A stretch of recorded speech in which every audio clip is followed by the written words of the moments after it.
यूं ही नहीं मिलती मंजिल, एक जुनून सा दिल में जगाना होता है। पूछा चिड़िया से कैसे बना सियाना, चिड़िया हंसकर बोली तिनका तिनका उठाना होता है। Good morning to all of you. आज के इन हाउस ट्रेनिंग में हमें एक शुभ अवसर मिला, जो इस ट्रेनिंग का क्लासरूम मैनेजमेंट का टॉपिक है, जो हम ट्रेनिंग एक सुझाव और एक सजेशन जो हम देंगे। तो स्टार्ट करते हैं। क्लासरूम मैनेजमेंट क्या है आखिर? जो हम लोग क्लास में सबसे टीचिंग लर्निंग का सबसे मेन जो मकसद होता है वो क्लासरूम का होता है। क्लासरूम से ही बच्चे पूरे इन्वायरमेंट में रन करते हैं। क्लासरूम में अगर आप सही तरीकों से उन्हें अगर ट्रीट करेंगे तो कहीं भी इन्वायरमेंट में अगर वो जाएंगे तो उन्हें कोई अगर जो भी हम सजेशन क्लास में देते हैं वो सजेशन का जरूर फॉलो करें। तो और क्लासरूम में किस प्रकार हम अपने क्लासरूम को कंट्रोल में, अपने क्लासरूम को मैनेज करके रखते हैं, वो आप पे डिपेंड करता है। तो आज इन्हीं टॉपिक के बारे में देखेंगे। क्लासरूम मैनेजमेंट, जो हम मैनेजिंग किस प्रकार करते हैं क्लासरूम का। आखिर जो क्लासरूम डिस्टर्ब होने का, क्लासरूम में बच्चे शरारती करने का जो हम लोग अवसर दे देते हैं, क्यों देते हैं, आखिर क्यों जो बच्चे होते हैं वो क्लासरूम को डिस्टर्ब करते हैं।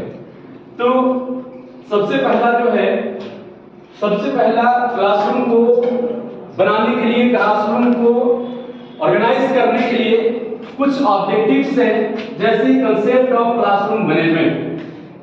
सेकंड है बेसिक स्किल्स ऑफ टीचर, और थर्ड है टीचिंग लर्निंग स्ट्रेटजी। तीन ऑब्जेक्टिव्स की बात करेंगे कि क्लासरूम मैनेजमेंट में ये तीन ऑब्जेक्टिव्स का सबसे ज्यादा जो रोल होता है इस क्लासरूम मैनेजमेंट में, ये तीन चीजें का होती है। ठीक है। क्लासरूम, कंसेप्ट ऑफ क्लासरूम, इसका मतलब होता है कि हम क्लासरूम मैनेजमेंट किसे कहते हैं। सेकंड है basic skill of teacher, teacher का स्किल क्या होता है। आखिर हमें बहुत ज्यादा नॉलेज है, खूब नॉलेज रख लेते हैं, लेकिन क्लासरूम तो हम अपने आप को कंट्रोल नहीं कर पाते। पढ़ाने बहुत ज्यादा नॉलेज है, हमें सब चीज जानते हैं, लेकिन क्लासरूम को मैनेज करने के लिए स्किल की जरूरत पड़ती है। और ये स्किल अगर रहेगा तब आप क्लासरूम को मैनेज करके रखेंगे, अन्यथा क्लासरूम मैनेज नहीं हो पाएगा। इसके बाद है टीचिंग लर्निंग स्ट्रेटजी। आप अपने टीचिंग को किस प्रकार से बच्चे के प्रति प्रदर्शित करते हैं, इनकी अहम रोल होता है क्लासरूम। ठीक है। तो सबसे पहला जो है क्लासरूम मैनेजमेंट का, वो देखेंगे क्लासरूम होता क्या है। Classroom the group of student meeting regularly to study a subject under the guidance of teacher.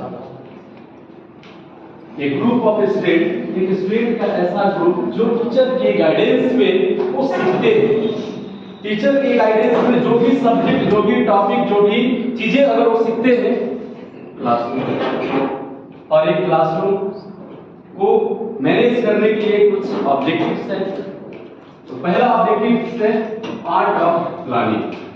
चलिए, अगर हम सबसे पहले क्लासरूम में इन करते हैं ना, तो बोलते हैं पहला क्या पढ़ना है, कल कहां तक पढ़ाए थे, कहां तक छोड़े थे, कहां से हमें पढ़ानी, ये चीज जरूर बोलते हैं। लेकिन ये निगेटिव पॉइंट होता है क्लासरूम में।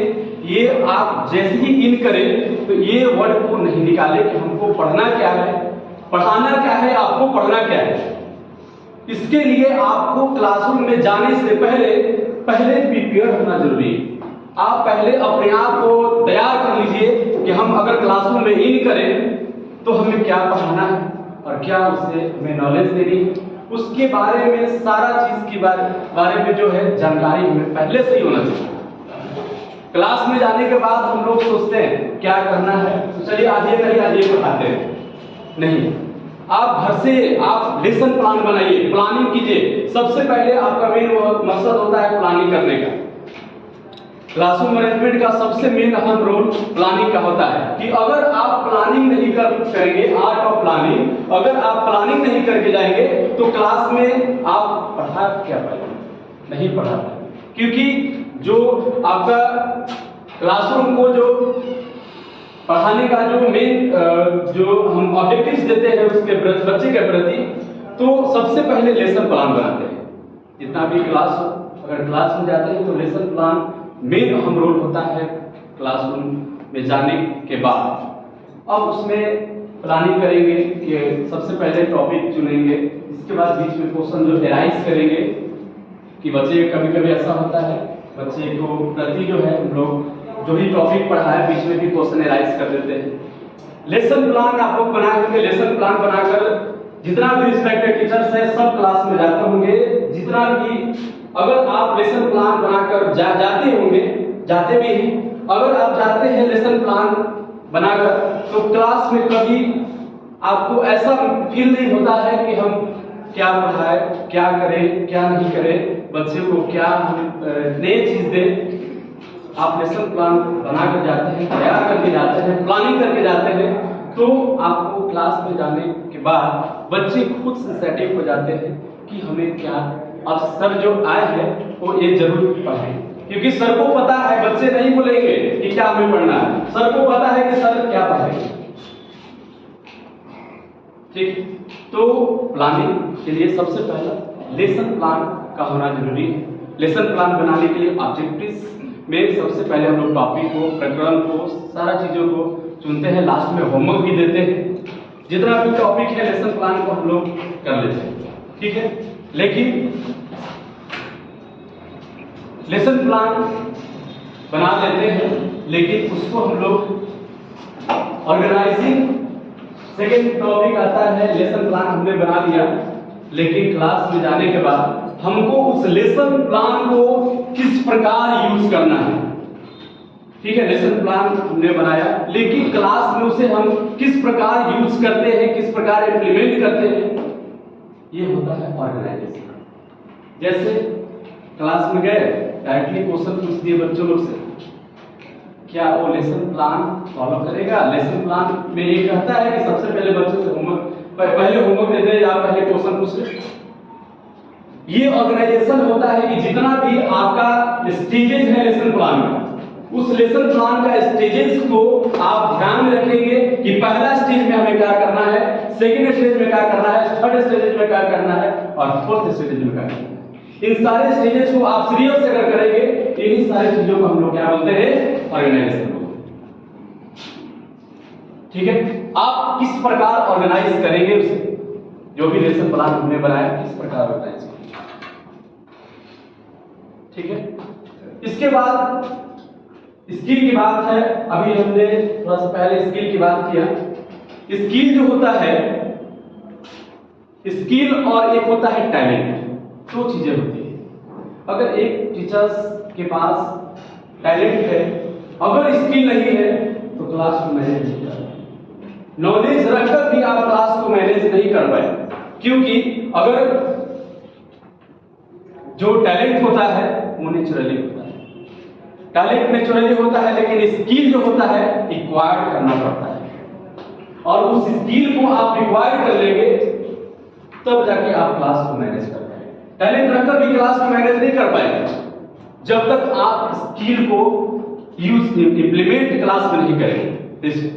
स्किल जो है बच्चे से भी हमें सीखने को मिलता है, स्किल जो है हमें बच्चे से बहुत सारी चीजें जो है बच्चे हमें सिखाते हैं, और उससे हम लोग अमल करते हैं और उस चीजों को जो है हम क्लास में इंप्लीमेंट करते हैं कि आखिर ये बच्चा क्यों ऐसा करता है। अगर इफ का मतलब, अगर क्योंकि का मतलब अगर जान जाते हैं, उसको परख लेते हैं, तब हमें क्लास में कोई परेशानी नहीं होता है। अगर जो क्लास में जो भी बच्चा शरारती करता है, बच्चे में एक्टिविटी होता है, एक गुण होता है कि वो शांत कभी आराम से नहीं बैठता, तभी होता है इधर इधर उधर हमेशा करते रहते हैं। लेकिन आखिर वो क्यों कर रहा है, अगर इसकी जानकारी अगर हम ले लेते हैं तो इसकी जानकारी हमको टैलेंट से नहीं मिलती है। टैलेंट रख लिए क्या उसको जानकारी हम मिलेंगे? नहीं मिलेगी टैलेंट से। जब तक आप उस बच्चे के अनुभव को, उस स्किल को आप नहीं जानेंगे, तब तक नहीं कर पाएंगे। तो वही होता है, स्किल हमें डेवलप करना है। स्किल को डेवलप करेंगे तब जाके क्लासरूम हम लोग मैनेज कर पाएंगे, अन्यथा क्लासरूम को नहीं मैनेज कर पाएंगे। ठीक है, तो प्लानिंग सबसे पहले हमने बताया, प्लान जरूर करेंगे क्लास में जाने से पहले। इसके बाद जो हमने प्लानिंग किया उस प्लानिंग को क्लास में स्टेजेज बाय स्टेजेज हमें यूज करना है। अगर उस जितना भी स्टेजेज हमने यूज कर लिया तो क्लासरूम खुद को खुद मैनेज होगा। थर्ड है लीडिंग। बच्चे से भी हमें बहुत चीजें सामना करनी पड़ती है, प्रॉब्लम को फेस करना पड़ता है और उस प्रॉब्लम को हमें खुद उसे सॉल्यूशन करना है। बच्चे से भी हमें बहुत सारी चीजें की जानकारी मिलती है, हमेशा कुछ न कुछ बच्चे सिखाते रहते हैं, लेकिन उसे लीड करनी है, हमें उसे सामना करना है कि बच्चे आखिर ये क्यों ऐसा करते हैं। ठीक है, इसके बाद हम controlling the human and other sources to achieve their goals and effective and efficient. एक और है कंट्रोलिंग द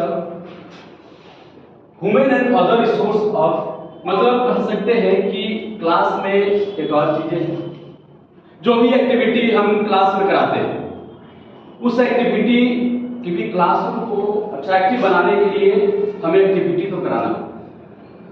टीएलएम का यूज करें। अब टीएलएम का यूज कर रहे हैं, जितना भी बच्चे हैं वो पूरा चारों तरफ से खेल रहे हैं, वो क्लासरूम क्या वो मैनेज होगा? क्लासरूम क्या वो कंट्रोल हम कर पाएंगे? नहीं कंट्रोल कर पाएंगे। इसे हमें अपने स्किल के द्वारा उसे बताना है, स्किल अपने आप में डेवलप करनी है कि हम इसे कैसे बच्चे के सामने इस एक्टिविटी को बताएं जो वो अच्छे से वो समझ सके और क्लास भी मेरा डिस्टर्ब ना। ये टैलेंट्स नहीं होते, स्किल्स।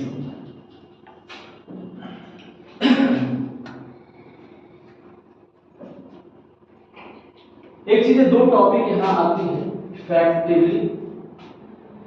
इफेक्टिव और इफिशिएंट। इफिशिएंटली इससे पहले इफेक्टिव और एक है इफिशिएंटली। हमें दो गुण हमारे अंदर होता है, एक इफेक्टिवली भी होता है, इफेक्टिव भी और एक इफिशिएंटली भी। इफेक्टिव हमें टीचर जो भी टीचर बनना है इफेक्टिव टीचर बनना है। इफेक्टिव टीचर एक इफिशिएंट टीचर होते हैं, दो टाइप के टीचर होते हैं। इफिशिएंट टीचर ऐसे टीचर जो एक टाइम पीरियड में जो भी उनको काम दिया जाता है उस काम को उतने ही टाइम में वो करके ला देते हैं। ये टीचर जो है वो इफिशिएंट टीचर कहलाते हैं। और इफेक्टिव टीचर होते हैं जो टाइम पीरियड में जो भी उनको काम दिया जाता है उससे कुछ और अलग हटके आउटकम्स को या जो भी एक्टिविटी को अगर जो भी उससे ज्यादा वर्क करके लाते हैं वो इफेक्टिव टीचर होते हैं। हमें जो है इफेक्टिव बनना है तब बच्चे को भी इफेक्टिव बना सकते हैं, अन्यथा हम बच्चे को भी इफेक्टिव नहीं बनाते। तो इफिशिएंट और इफेक्टिव, तो हमें इफेक्टिव बनना है, इफेक्टिव बनेंगे तब जाकर क्लासरूम को हम लोग मैनेज कर पाते हैं। ठीक है, बेसिक स्किल ऑफ टीचर। अब इसमें स्किल की बात, स्किल का 4 टाइप्स होता है। पहला है basic skill of teacher. Teacher का बेसिक स्किल क्या होता है? सभी टीचर्स, जितना भी रिस्पेक्टेड टीचर्स है, सबका पढ़ाने का जो तरीके अलग अलग होते हैं, जो भी, क्योंकि सबका जो टीचिंग स्टाइल है, स्किल है, सबका अलग अलग है और सबका अलग अलग पढ़ाने का तरीका है। तो टेक्निकल स्किल जो है ये सबसे ज्यादा जो है आपको बॉडी लैंग्वेज, आपका साउंड पे ज्यादा डिपेंड करती है। क्लास में गए बच्चे आपसे ज्यादा साउंड निकालते हैं, आप अकेला साउंड निकालते हैं, बच्चे जो है उससे 14 स्टूडेंट है, 14 स्टूडेंट अपने आप में बहुत ज्यादा साउंड निकालते हैं। अब बताइए, जो उससे ज्यादा साउंड निकालते हैं, अगर आप अपने साउंड के प्रति, अपने बॉडी लैंग्वेज के प्रति उसे आप अगर यूज करते हैं तो बच्चे जरूर ध्यान से सुनेंगे आखिर सर ने क्या बताया। तो सबसे ज्यादा बॉडी लैंग्वेज और आपका साउंड जो है ज्यादा कार्यक्रम होता है इस टेक्निकल स्किल। ठीक है, तो टेक्निकल स्किल में ही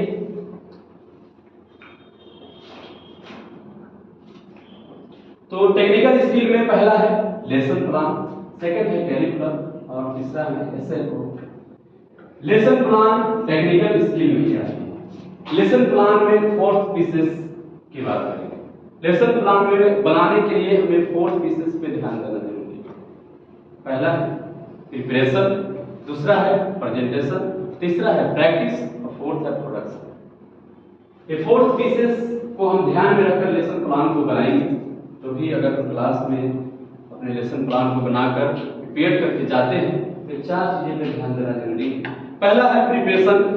पहले लेसन प्लान को बनाने से पहले हम लोग प्रिपेयर कर लेंगे कि क्या हमें लेसन प्लान रखना है, क्लास में हमें क्या देना है, बच्चों के प्रति क्या हमें टॉपिक पढ़ाना है, इसकी हम लोग सबसे पहले तैयार कर लेंगे।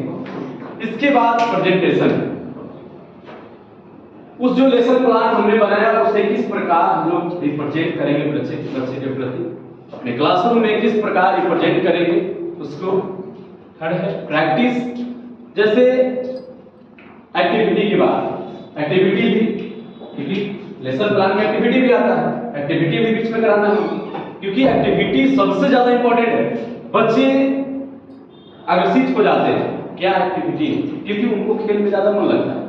एक्टिविटी का मतलब समझते हैं कि चलिए खेल, लेकिन खेल से भी सीख जाते हैं। खेल में ही जब उसको एक्टिविटी दिखाते हैं तो उनको कुछ नहीं पता चलता, लेकिन जब उसके बारे में हम बताएंगे तब हाँ एक चीज सीख लिए, एक खेल के साथ भी हमने चीज सीखा। एक है प्रोडक्शन, जो असेसमेंट, जो भी हमने असेसमेंट को दिया उस असेसमेंट से कितना बच्चा सीखा।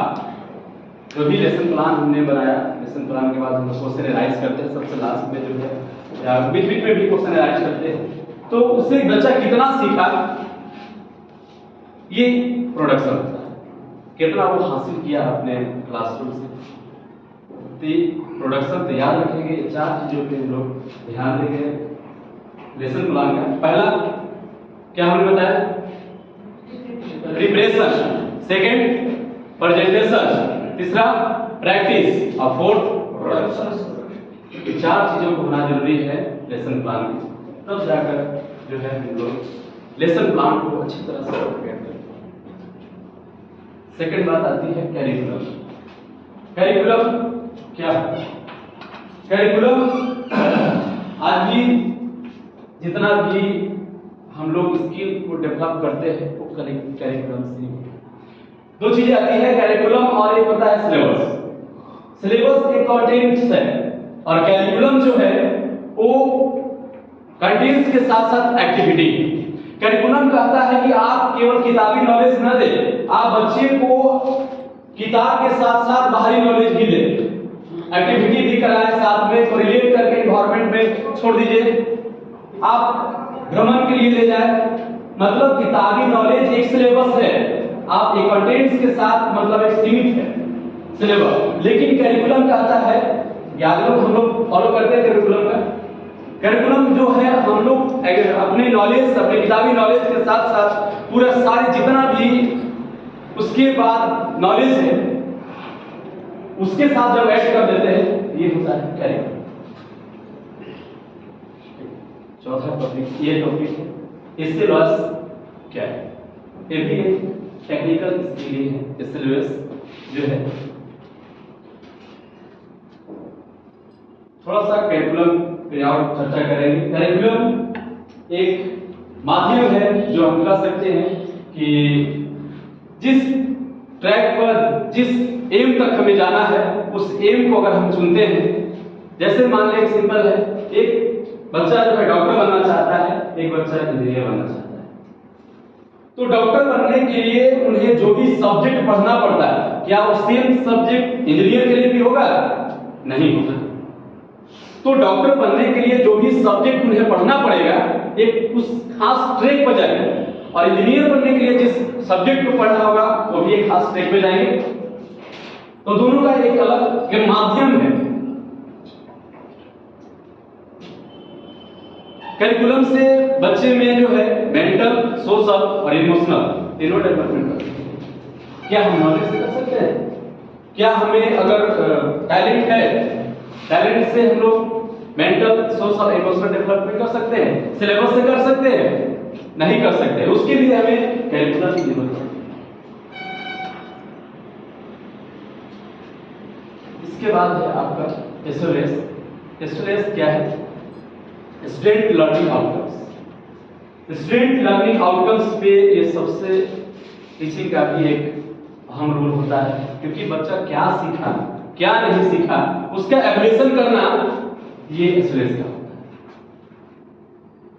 है। Student learning outcomes are the statement that describe the knowledge or skill and student should be acquired by the end of particular assessment class courses and program। अगर क्लास में कहीं भी अगर वो जो जितना भी चीजें अगर वो सीखता है तो उसका कोई ना कोई एक रिजल्ट जरूर मिलता है। मतलब अगर इनपुट देते हैं तो उसका कुछ ना कुछ आउटपुट तो मिलेगा, और जो भी आउटपुट मिलेगा यही होता है स्टूडेंट लर्निंग आउटकम्स। ठीक है, जैसे मान लें कि हम बच्चे को एटीट्यूड्स के बारे में बताएं, एटीट्यूड्स, तो उसमें क्या वो डिफिनेशन अगर हम एटीट्यूड्स के बारे में बताएंगे तो उनमें क्या चेंजिंग आएगा? बिहेवियर में चेंजिंग आएगा। अगर उस बच्चे को स्किल के बारे में बताएंगे तो डेमोंस्ट्रेशन सीखेंगे। तो अगर हम साइंस पढ़ाते हैं, क्या वो मैथ के बारे में सीख जाएंगे? नहीं सीखेंगे। जितना जो भी आप अगर इनपुट देते हैं तो उसी से रिलेटेड वो अपने नॉलेज को सीखते हैं। इसी को हम लोग स्टूडेंट लर्निंग आउटकम्स कहते हैं। अगला method, teaching technique and strategy. Second topic है मेथड्स। क्या है? पढ़ाने का जो तरीके हैं, अभी हमने चर्चा किया, बहुत सब में अलग अलग होती है। जितना भी हम लोग रिस्पेक्टेड टीचर्स जितना भी है, सब में जो है पढ़ाने का तरीका, स्किल सबके पास अलग अलग होती है, क्योंकि बच्चे से सामना करनी पड़ती है तो स्किल तो सीखेंगे। तो मेथड जो है सबका अलग अलग होती है। जैसे सिंपल बात करते हैं इंग्लिश की। इंग्लिश पढ़ाने के लिए जो मेथड का यूज हम लोग करते हैं, जो इंग्लिश टीचर्स है वो जानते हैं कि direct method, grammatical method, bilingual method होता है इंग्लिश पढ़ाने का। तीन मेथड का यूज करते हैं हम लोग। साइंस पढ़ाने के लिए इंडक्टिव और डिडक्टिव मेथड का यूज करते हैं। तो जितना भी मेथड्स है हम लोग यूज करते हैं अपने क्लासरूम में। क्योंकि इंग्लिश की बात करते हैं तो पहला जो है डायरेक्ट मेथड। डायरेक्ट मेथड क्या होता है? डायरेक्ट मेथड स्पीकिंग और लर्निंग पे फोर्स करती है। मेन फोकस तो स्पीकिंग और लर्निंग पे है डायरेक्ट मेथड में, यही होता है। इसके बाद ग्रामर ट्रांसलेशन मेथड। ये क्या होता है? टीचर्स जो होते हैं वो इंग्लिश को ट्रांसलेट करके बच्चे को हिंदी करके या जो भी लैंग्वेज जो जानते हैं उस लैंग्वेज में ट्रांसलेट करके उसको पूरा लाइन बाय लाइन हिंदी करके बताते हैं। और एक होता है बाइलिंगुअल मेथड जो दोनों मिक्स करते हैं, हिंदी और इंग्लिश दोनों मिक्स करके। तो ये मेथड है जो इंग्लिश के टीचर्स को जानते हैं। साइंस की बात करते हैं तो साइंस में इंडक्टिव डिडक्टिव मेथड है। उसमें बच्चे को क्या होता है कि इन्वायरमेंट से जोड़कर, इन्वायरमेंट से रिलेट करके पढ़ाया जाता है। पहले उदाहरण दिया जाता है, फिर उसको नियम बताया जाता है, कभी नियम बताया जाता है, फिर उदाहरण दिया जाता है। अभी हम लोग करते हैं। मैथ की बात करते हैं तो मैथ में हम लोग तर्क के द्वारा उसे समझाते हैं कि आखिर जो मैथ है वो किस प्रकार, क्योंकि मैथ कहता ही है कि वो तर्क करने के एनालिटिकल मेथड इसका यूज करते हैं। मैथ में जो है एनालिटिकल मेथड यूज करते हैं तर्क करने। अब जैसे मान लीजिए बच्चा क्वेश्चन पूछे, कोई भी क्वेश्चन है बच्चा अगर पूछा तो उसका अगर ये क्वेश्चन है आराम से बना दिए, आंसर आ गया, बच्चे लोग मिला लिए, आंसर मिल गया, बच्चे लोग उतार लिए, क्या उसके अंदर डेवलप होगी? आंसर मिला, क्वेश्चन उतार दिए, लास्ट में पूछे कैसे बना सर, समझ लो अगल बगल से भी ठीक है। तो ये नहीं होना चाहिए। उसको बताइए उस क्वेश्चन के बारे में कि आप ये क्वेश्चन क्या कहता है, हम उसे कितने तरीकों से सोच सकते हैं। अगर हम जो क्वेश्चन है उसको आप डेवलप कीजिए ना कि कितने तरीकों से इसे हम सोच सकते हैं, क्योंकि कोई भी अगर सीखने के लिए एक मेथड नहीं होता, बहुत सारे मेथड हैं। अगर एक क्वेश्चन की बात करते हैं तो एक क्वेश्चन का भी 2 मेथड से भी बन सकता है, 3 मेथड भी होता है बनाने का। तो उन्हें सोचने की अवसर दे कि आप इसको कैसे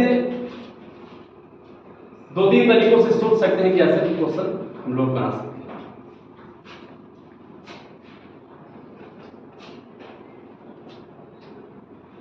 अगला है teaching technique and strategy. Teaching technique strategy का मतलब होता है लेसन प्लान के strategy plan action plan and planning during the session. आप अगर जो भी चीजें पढ़ाते हैं उस टाइम में आप किस स्ट्रेटेजी का यूज करते हैं, किस प्लानिंग का यूज करते हैं, ये आप कर सकते हैं। जैसे असेसमेंट टेक्निक की बात करते हैं, अगला है असेसमेंट टेक्निक। ये क्या है? असेसमेंट टेक्निक जो है वो पेपर तैयार करना, क्वेश्चन पेपर तैयार करना। क्वेश्चन पेपर भी सबसे ज्यादा हम लोग होता है कि अगर हम क्वेश्चन पेपर तैयार करते हैं उनमें हर एक तरह के क्वेश्चन डालते हैं, एमसीक्यू भी डालते हैं, शॉर्ट डालते हैं, लॉन्ग डालते हैं। क्यों डालते हैं? क्योंकि जो भी चीजें अगर हम उसे देते हैं, जो भी चीजें हम पढ़ाते हैं, तो उन्हें हर एक तरीकों से सोचने का अवसर देते हैं। अगर हम लॉन्ग देते हैं क्वेश्चन तो उससे सोचने का अवसर देते हैं कि ये लंबे क्वेश्चन जो है किस प्रकार वो बच्चे बना सकते हैं। एक एमसीक्यू देते हैं, उसके भी एक थीम, उसका भी एक कारण है जो हम क्यों एमसीक्यू देते हैं। शॉर्ट आंसर भी देते हैं। फिल इन द ब्लैंक्स, सबसे ज्यादा जो सोचने की क्षमता फिल इन द ब्लैंक्स में होता है। फिल इन द ब्लैंक्स देते हैं, उसमें बच्चा सोचता है आखिर यहाँ क्या हो सकता है। सारी चीजें जो है, अगर क्वेश्चन नहीं बनाने आता है तो 10 मिनट का क्वेश्चन आप 1 घंटा में बनाइए। 10 मिनट का क्वेश्चन आप 1 घंटा में ही बना सकते हैं। लेकिन हर एक तरीकों से उसे सोचने के लिए अवसर देते हैं। क्वेश्चन यही कहता है, क्वेश्चन इसलिए हम लोग प्रिपेयर करते हैं। समझेगा तब ना 1 घंटा में बनाएगा सर। क्वेश्चन को समझेगा तब ना। नहीं, हम टीचर्स की बात बोल रहे हैं। टीचर्स मान लें कि हमको क्वेश्चन नहीं बनाना है, कैसे बनाए, क्या करे, तो 1 घंटा अगर 10 मिनट में टाइम मिलता है, 10 मिनट में आप बना के दे दें, उसको 1 घंटा लगाएंगे। उसको 1 घंटा लगाएंगे, धीरे धीरे उसको हम सोचेंगे, तब उसको क्वेश्चन बनाएंगे उसको। सेकंड है कंसेप्चुअल स्किल। सबसे ज्यादा कंसेप्चुअल स्किल में क्लैरिटी का पता है। Clarity of the picture in mind. Class में जाने से पहले आप खुद को जितना भी आप लेसन प्लान बनाए या जो भी प्रिपेयर किए उसे क्लियर कर ले कि कभी क्लास डिस्टर्ब हो। अपने आप को इतना प्रिपेयर कर लीजिए कि ये कभी, और जो भी अगर स्टूडेंट से क्वेश्चन हमें पूछना है या जो भी क्वेश्चन एनालाइज करना है तो उसको भी प्रिपेयर कर ले कि बच्चे कितने तरह से क्वेश्चन पूछ सकते हैं। अगर जो भी टॉपिक हमने पढ़ाया उस टॉपिक से बहुत सारे क्वेश्चन पूछ सकते हैं, क्योंकि क्लास में एक बच्चा नहीं, 40 बच्चे का 40 तरीकों से सोच सकते हैं। तो उनको भी हमें प्रिपेयर करना है, उससे भी हमें तैयार करनी है कि आखिर वो कितने तरीकों से पूछ सकते हैं। इसको भी क्लियर करके हमको क्लास में जाना, और क्या हम पूछेंगे ये भी क्लियर करके जाना। क्लियरिटी यही कहता है, आप कंसेप्ट को क्लियर कर ले, क्लास स्टार्ट।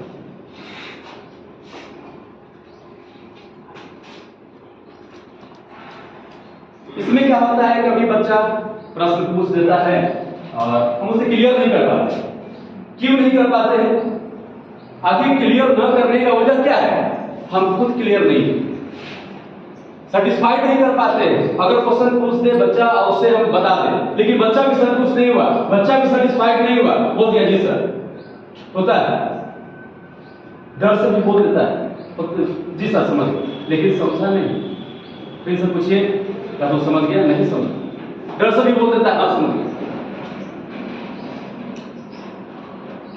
तो इसे इतना सेटिस्फाइड करना है, अपने आप को अगर सेटिस्फाइड रहेगा तो बच्चों को भी जरूर सेटिस्फाइड कर देते।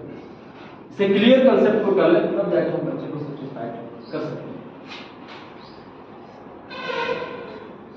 तो कंसेप्चुअल स्किल जो होता है वो इसमें भी 4 पीसेस पर ध्यान देना। इसमें भी 4 पीसेस है। पहला है preparation, prevent, poor performance. Preparation करेंगे तो हम पुअर परफॉर्मेंस को रोक सकते हैं। अगर प्रिपेयर करके नहीं जाइएगा तो पुअर परफॉर्मेंस तो जरूर हो जाएगा। इसीलिए प्रिपरेशन करके जाएंगे जो पुअर परफॉर्मेंस को हम प्रिवेंट कर सकते हैं। इसलिए 4 पीसेस पे भी हमें इस पे ध्यान देना।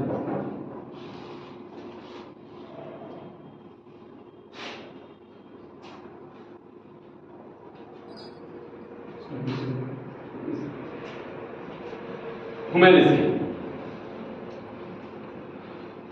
ह्यूमन स्किल क्या है?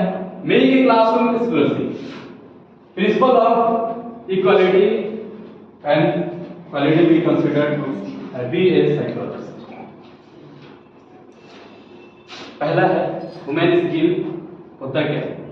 क्लास को एक्सक्लूसिव बनाना। क्लास को एक्सक्लूसिव बनाना है कहने का मतलब जो है बच्चे हर एक इन्वायरमेंट से आते हैं,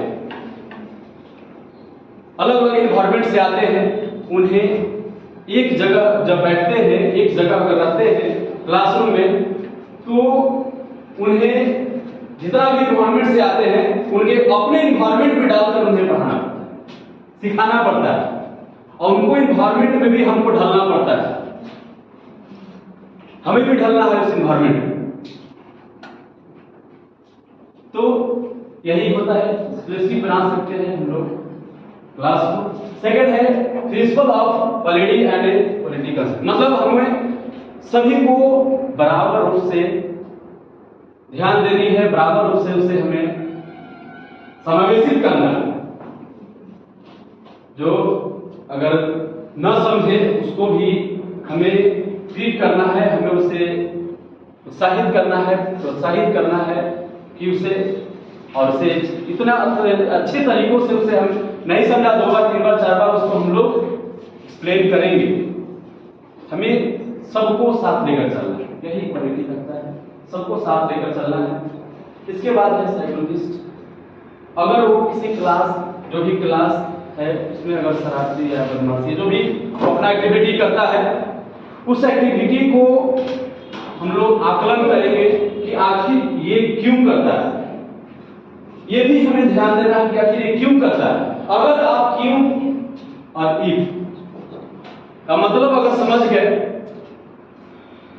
तो बच्चा कभी वो बदमाशी नहीं करेगा। अब चीजों को सुधारना है, उन चीजों को हमें कंट्रोल करना है।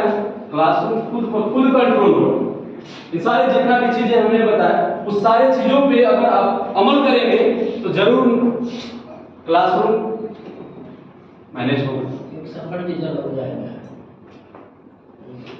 इसलिए जितना भी चीजें अगर हम टेक्निकल, कंसेप्चुअल, ह्यूमन स्किल, 3 चीजें अभी हमने बताया, 3 चीजों पे अगर हम लोग देख लेंगे इतना भी टॉपिक, तो कभी प्रॉब्लम क्रिएट क्लास में नहीं, मैनेज आराम से कर लेंगे। हमें भी परेशानी नहीं होगी, बच्चों को भी परेशानी नहीं। जितना भी मेथड हमें यूज करें उस मेथड को इम्प्लीमेंट करेंगे, जरूर मैनेज होगा। क्योंकि टीचिंग का सबसे मेन अहम रोल क्लासरूम का होता है। क्लासरूम से ही बच्चे हर एक इन्वायरमेंट में जाते हैं, इन्वायरमेंट से आते हैं, यहां से निकलते हैं। कुछ भी होता है, क्लास टीचर सबसे ज्यादा रोल होता है क्लास टीचर। आखिर ये क्लास टीचर कौन है? ठीक है, हर एक टीचर, क्लास टीचर का ही नहीं, जितना भी टीचर है सबका रोल होता है। एक बच्चे को सिखाने के लिए जितना भी टीचर से सबका रोल होता है। ह्यूमन स्किल देखिए। इसके बाद है communication and presentation. Human skill तो देख लिए, एक कम्युनिकेशन स्किल। कम्युनिकेशन स्किल क्या है देखिएगा। पहला 7 Cs इसके अंदर 7 चीजों पे ध्यान दें। कम्युनिकेशन करने के लिए, कम्युनिकेट करने के लिए इन 7 चीज अगर आप 7 टॉपिक को अगर क्लियर कर लेंगे क्लासरूम को मैनेज हो जाएगा। पहला है कंप्लीटनेस। कम्युनिकेशन को इफेक्टिव बनाना है। इफेक्टिव बनाने के लिए इन 7 चीजों पे ध्यान दें। कंप्लीटनेस कहने का मतलब कोई भी टॉपिक अगर आप क्लास में जाते हैं, लेसन प्लान बनाते हैं तो उसे कंप्लीट करके जाए। जितना भी हम लोग अगर क्लास में जाते हैं कंप्लीट करके जाए कि बच्चा कभी कितना भी क्वेश्चन पूछ ले उसको सेटिस्फाइड कर ले। कंसिस्टेंस सेकंड है।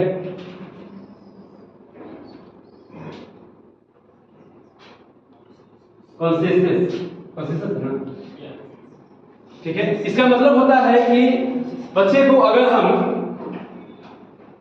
जितना ज्यादा एग्जाम्पल के द्वारा कोई भी टॉपिक है एग्जाम्पल के द्वारा उसे समझाते हैं, ठीक है। तो कभी कभी ऐसा होता है कि थोड़ा सा टॉपिक है और 10 एग्जाम्पल हमने देखे, बच्चा एग्जाम्पल में ज्यादा ध्यान देता है, टॉपिक को नहीं समझते, ऐसा होता है। इसलिए एग्जाम्पल उतना ही दे जितना उनको जरूरत है,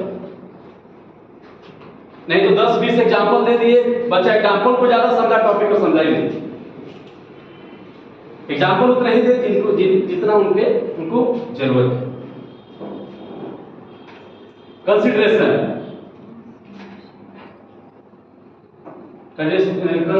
कहने का मतलब जो भी बच्चे हैं वो अलग एनवायरमेंट से आते हैं, उन्हीं के लैंग्वेज में अगर उन्हें सिखाई जाए तो ज्यादा बेहतर। उन्हीं जो भी लैंग्वेज वो जानते हैं उस लैंग्वेज में उनके एनवायरमेंट से रिलेट करके अगर हम बताते हैं वो ज्यादा कारगर है। क्लैरिटी भी जरूरी है। अभी हमने थोड़ा सा पहले क्लैरिटी की बात किया था, क्लैरिटी जरूरी है।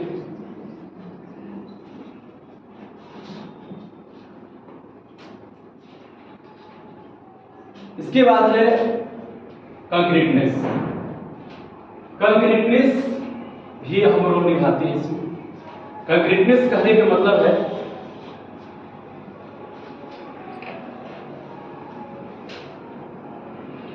बच्चा को कभी ऐसा होता है कि कभी हम लोग बोल देते हैं इससे कभी नहीं आएगा, नहीं आता। कभी जो भी स्टूडेंट है उन्हें अंडर एस्टिमेट ना करें कि इससे कुछ नहीं आता है, ये कभी नहीं सीखेगा, ठीक है। कभी ऐसा वर्ड निकल जाता है, लेकिन ये नहीं करना है। उन्हें मोटिवेट करना है। मोटिवेट करेंगे तो उन्हें उत्साह रहेगा। जो नहीं जानने के लिए भी रहेगा तो वो जानने के लिए उत्साहित रहेंगे। करेक्टनेस, जो भी इंफॉर्मेशन दे क्लियर इंफॉर्मेशन दे, सही इंफॉर्मेशन। अगर नहीं आता है तो उसका इंफॉर्मेशन नहीं दे, लेकिन जो भी इंफॉर्मेशन अगर बच्चे को देते हैं तो क्लियर और करेक्ट है। गलत इंफॉर्मेशन कभी ना। गलत इंफॉर्मेशन देते हैं क्योंकि बच्चा जो है हमें बहुत अच्छी तरह से परखता है, कैसा शू पहने हैं, कैसा बाल है, क्या हर एक तरह से। अब मेरा बॉडी लैंग्वेज, मेरा जो भी आवाज है बहुत अच्छी तरह से परखता है। अगर जो भी चीज हम बताते हैं उसमें करेक्टनेस होना चाहिए। करेक्टनेस होगा, जो भी चीज बताएंगे नहीं आता है एक दिन बाद बताएंगे, लेकिन करेक्ट बताएंगे, सही बताएंगे।